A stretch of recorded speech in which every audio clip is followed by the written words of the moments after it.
protect it at all costs. Sacred. Planning marriage time never just happens. We suggest that each of you do just what we did. Give you the little stickers, put it on, and plan it.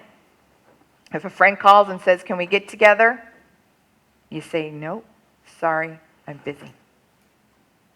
It tells your friends, it tells your family what's a priority in your life. We need to find a time that's right for both of us. So you need to plan. I mean, if you guys have one night a week that's better, then that's what you shoot for. You try to put everything on your side that's favorable so that you can do that. We become more determined and more careful over the years because we know what this happens in our relationship.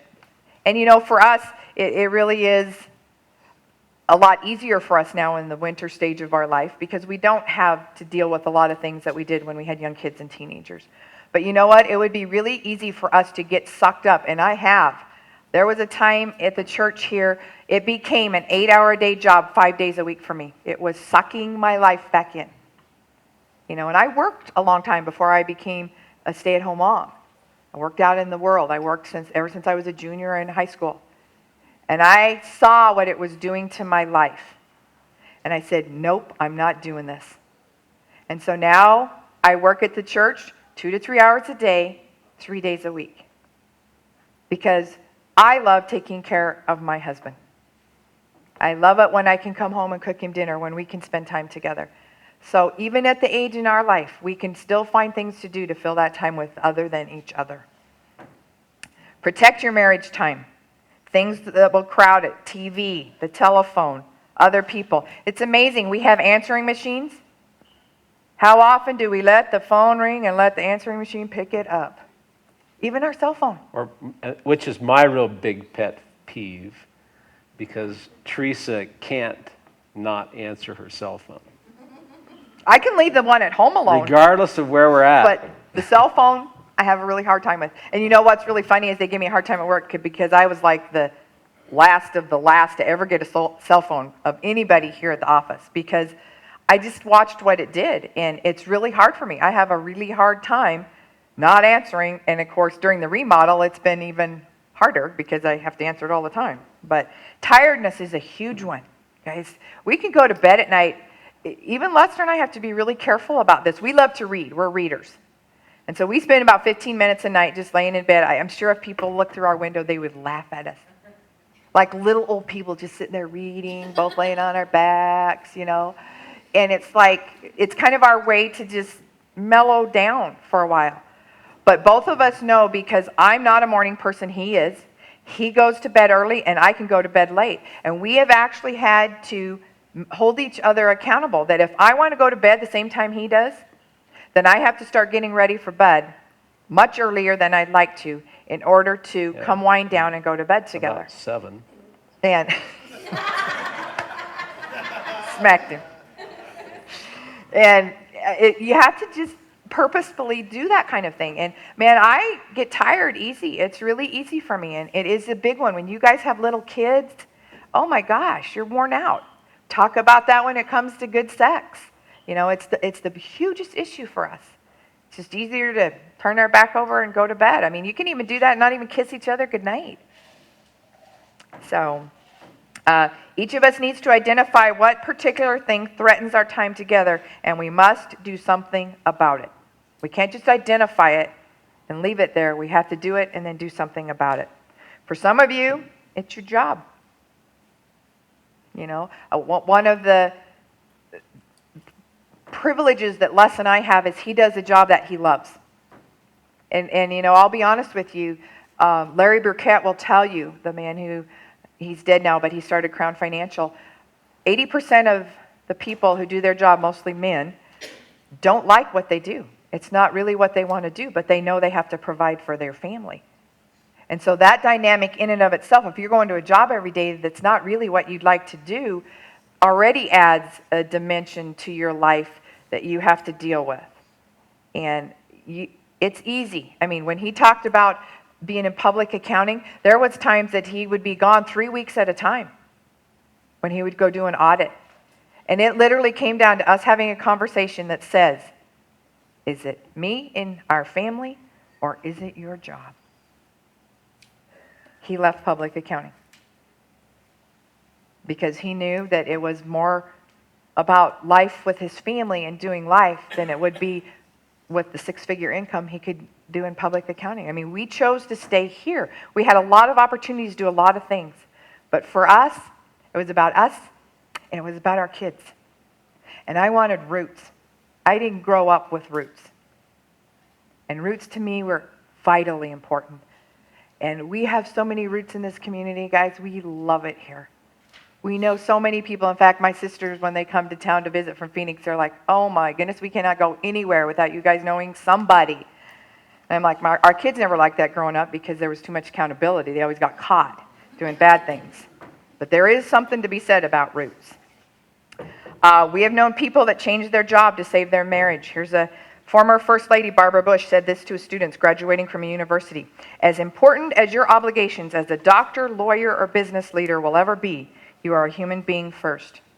And those human connections with a husband, a wife, your children, your friends are the most important investments you will ever make. And at the end of your life, you will never regret not having passed one more exam, not winning one more verdict, or not closing one more deal. You will regret time not spent with your husband or your wife, a child, a friend, or a parent. Our success as a society depends not on what happens in the White House, but what happens inside your house. And guys, there is so much truth to that. So much truth. You know, when we just went to the funeral this past week of a really dear friend, this man was an amazing man. He would walk into a room with you, and you would feel like you were the most important person on the face of the earth. Life was all about you. And when his daughter got up and talked about him, that's what she talked about her dad. And how she saw the way he affected other people's lives. And you know, the greatest stories were to hear what he wrote in his journal about his love for Christ. And because of that, it was lived out every day with the people he lived with, his family, his friends, his coworkers. You know, and one of the devotions that they read out of there about that he did as a communion meditation talked about a friend of his who went to the army and never came back. When you got to the end of listening to the story, it was about Jesus. That's who he was talking to. He had a friend who went out and fought for him. And you know what? Bob lived the same life. He went out and fought for you, even as his friend or his family or his wife. Incredible man to lose so early in life. And you know what? Both Les and I left there going, that's how I want my life to be. That's what I want my kids to think. That's what I want my husband to think. That's what I want my friends to think. Most of all, that's what I want Jesus to think about me. My life is all about everybody else but me.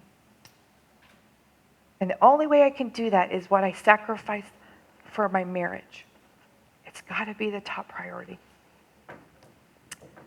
We're going to spend just a couple minutes, and we want you guys to tell each other about the best times that you've had together as a couple. Talk about where you were and what you were doing. And what's so important about this exercise is, for some of you, it may go back to the very first part of your life when you lived life together married. And that's okay. But hopefully what that helps you recognize is now where you need to go from there to get that back and grab onto that. So we'll give you just a few minutes to do that. Talk about the best times you've had together as a couple.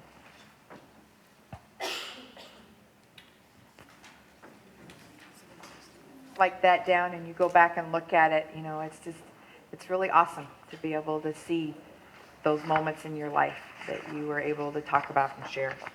So Les is going to talk to you about the last part, the number 2. Okay, Teresa talked about making time for each other, and the next most important thing is nurturing one another. And it really is the second part of the foundation that we want to work on building.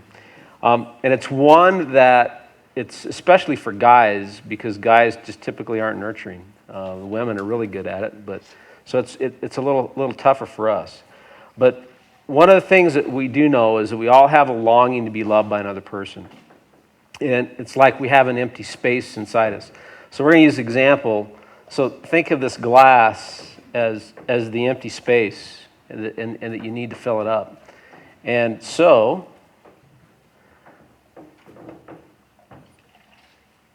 when the space is empty, we feel alone, but when we've got the person, and hopefully we said that person is your spouse, and they're able to fill that up. And there's nothing else that really is going to fill you up. It's not going to be a job. It's not going to be a new kitchen.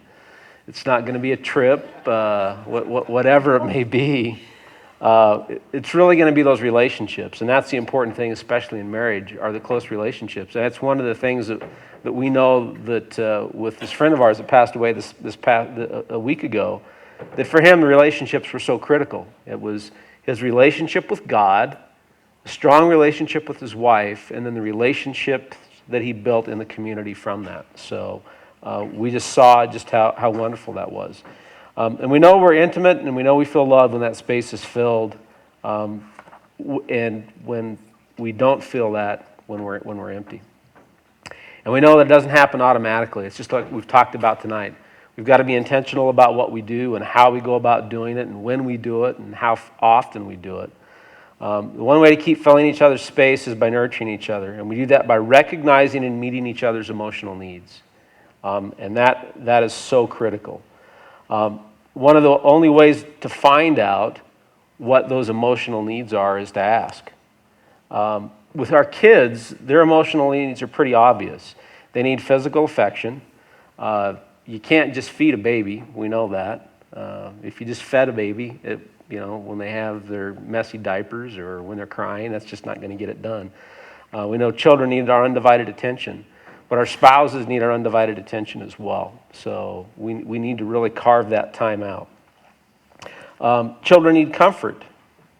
Our spouses need comfort. Children need approval. Our spouses need approval. We need to tell them. We need to thank them for the things they do for us, for cooking the meal or washing the clothes or taking the trash out or providing a paycheck or whatever it may be. I mean, those are the things that become important and I would as we go encourage through you life. that if you are having a hard time verbally saying that to your spouse at this time in your marriage, I would encourage you to do it through email or handwritten. Sometimes I know for me when Les and I would really struggle and go through a really hard time, it was easier for me to write it. I can really write what's on my heart. And we even do that now with each other, emailing back and forth to each other. And when Teresa says we do it in email, the thing that we do with email, we only send one another encouraging emails. We never send each other an email tearing the other person down. When you create some place like that that's a safe way of communicating, you've got to keep it safe. You can't go back on that. So if you set the ground rules for whatever it will be, whether it's a note, a handwritten note, or whether it's email or whatever it may be, then keep it safe and don't deviate from that. And one of my favorite things to tell Les is how much I appreciate him going to work every day and earning a living and taking care of us. I mean, it seems so simple and we do it every day, but you know what? I get to do what I do because he sacrifices and does that. And to me, that's huge. But if I don't verbalize it, if I just assume he knows that, I can't do that either.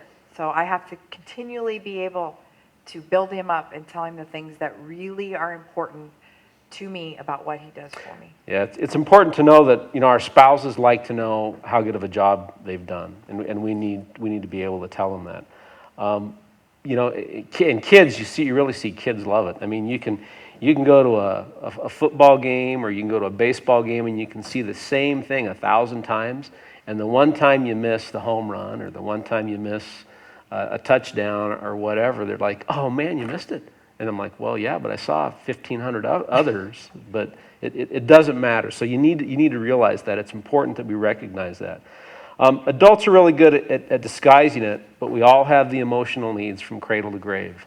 Even the older folks in a nursing home. I know my grandmother, who's 84 years old, loves for affection, attention, and comfort. And my grandfather passed away a year ago, but it's just that touch, it's that that phone call, checking up on you, how you doing, all those things. It's that important to us. So there are two ways we can act in marriage. We can either be reactive and Too many times we're reactive about what happens, whether it's something that goes wrong or something that goes right, or we can be proactive. In our marriages, it's so important that we become proactive. Being reactive is when we focus on our husband or our wife's behavior, pointing something out that they did wrong. Their shortcomings, what irritates you about the other person, and those are things that tend to push us apart. But when we're proactive about working on the relationship and focusing on our husband or wife's needs, those are the things that draw us together. And that's when we start feeling like we're loved. And it's really interesting. One of the things that we, as the staff at the church, and I work on staff here at the church as well, but one of the things we've just gone through is an assessment called Strength Finder. And it was a really interesting assessment, but the interesting part for me was one of the items that it talked about in leading up to taking the questionnaire, and it talked about those companies where when a manager or one of your supervisors doesn't really focus on anything you do, doesn't give you any positive feedback at all, positive or negative feedback, just gives you no feedback, and how over 50% of those individuals were not engaged in what they did at work. If your supervisor only focused on your weaknesses, 20% of those people were just that much more engaged. But if they focused on your strengths, almost all of the people were engaged in what they did at work. And I thought that was just a real interesting thing. But the same thing carries over into marriage. If we focus on our spouse's strengths, what they're good at, what they do well, then the things that they aren't good at and the things that they don't do well tend to go away. And it's the same way with kids or whatever we do. If you really focus on the strengths, you see the changes. And we don't all have the same needs and desires. So in order to nurture our husband and wife, we've got to discover what matters most to them. And oftentimes we'll make false assumptions. I know that I've made false assumptions about what Teresa needs, or she's made false assumptions about what I need. I can remember the first marriage retreat that we had.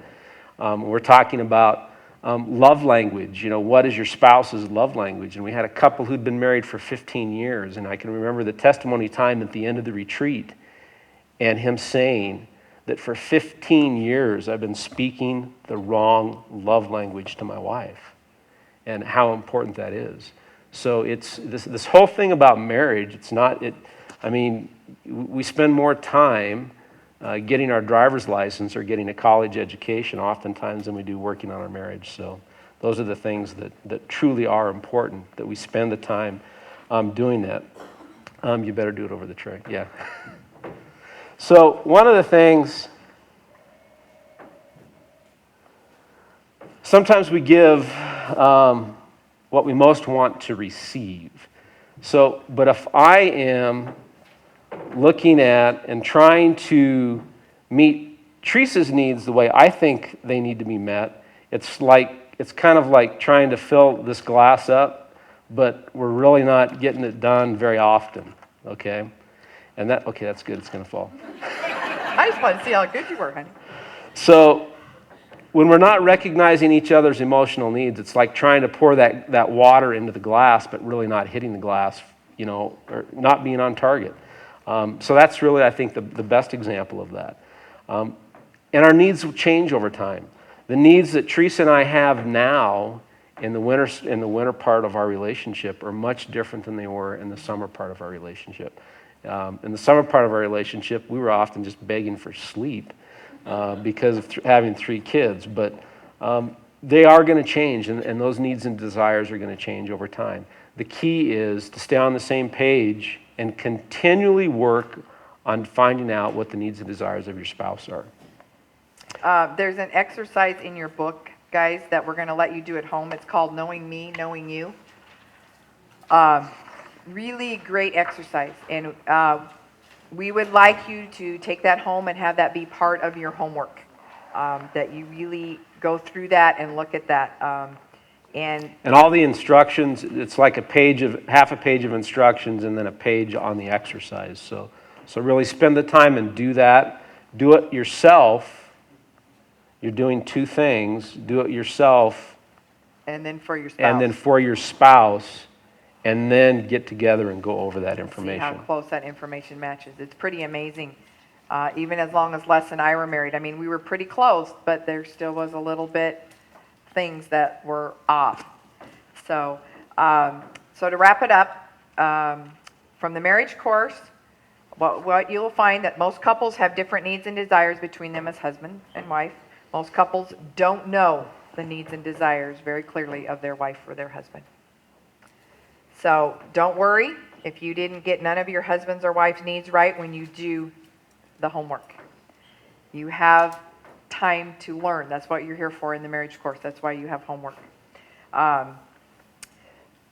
Take your homework home, and another way to try to spend time together is to do time around your homework where you can talk about it, where you can do it. Even if you don't do it together, you do it at different times during the day, to plan some time together to talk about what you learned through your homework. And there are two other exercises in the handbook as well for you to do over this next week. So it'll take some time for you to do all